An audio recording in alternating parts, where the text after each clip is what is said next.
lot of families have their own language, or at least their own terms that is pretty unique to that family. Jbird's family, the Penningtons, no different. Lumper is a word that means something that is so adorable on an innocent level.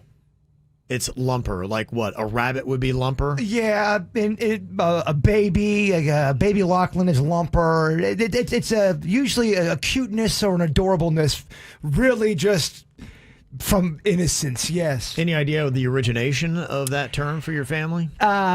We, as a little kid, I thought it was a real word, and I was using it outside of the house, and people going, "What are you talking about?" I go, "Lumper." Lumper. And they wouldn't know what I was talking about. And You're like, wait, my family does have a secret weird language. It was a word I made up. I called a dog we had Lumper, and for whatever reason, it stuck in the family, and I thought it was a real thing, and we used it all the time, so it was a regular vocabulary word for us. Yeah, I think that's kind of how it gets going. Usually a lot of kids seem to start this. From what I could see from the responses on our Instagram and Facebook, people would throw a word out that their family has. It usually seems like a kid started it. They couldn't say a regular word, and then the whole family picked up on it, started using it. It shows you could also really brainwash your kids, and they'll believe you. Right. When you go out in public and you're saying lumper and nobody knows what you're talking about. No one's stopping me. No one's saying, all right, don't say this outside. So if you're a Pennington, you want to say something is totally awesome, you would say Solitus. Solitus means totally awesome.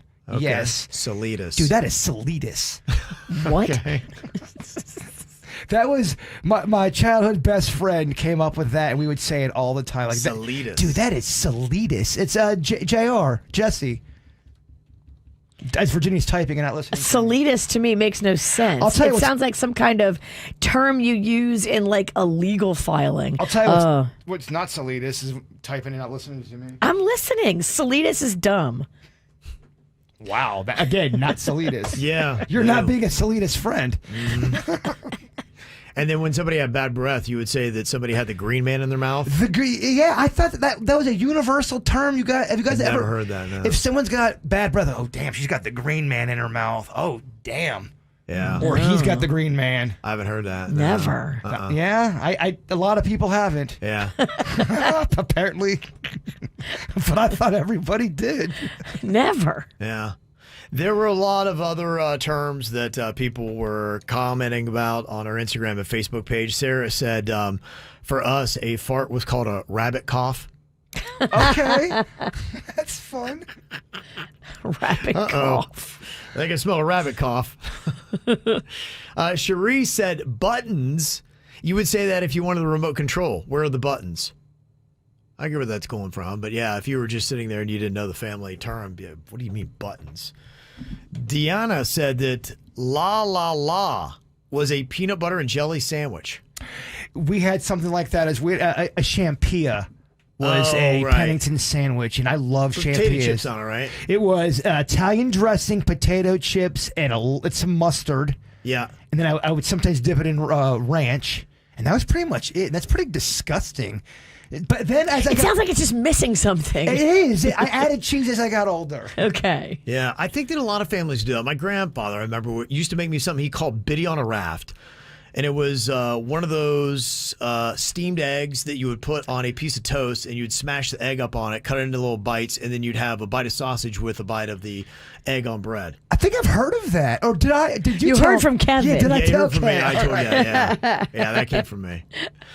Megan said we would call dessert battered because of how my daughter pronounced it as a toddler. She's now 16. Again, kids making up words.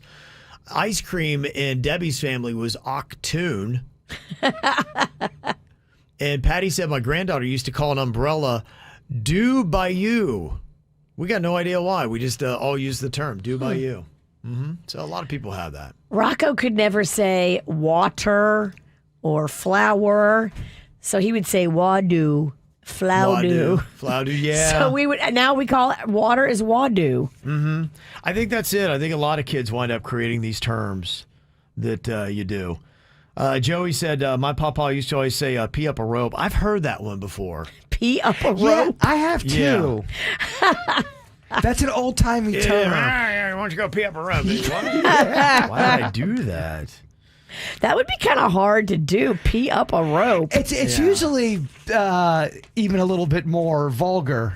Yes, it is. I did tone it down. Oh, okay. Yeah. Slightly vulgar. Yeah, you know, Grandpa and his language.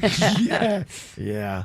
And Kyle said we use the term scroggin for that. That is kind of getting it on like a pirate. Scroggin? I think I've heard that term, but Scroggin. yeah.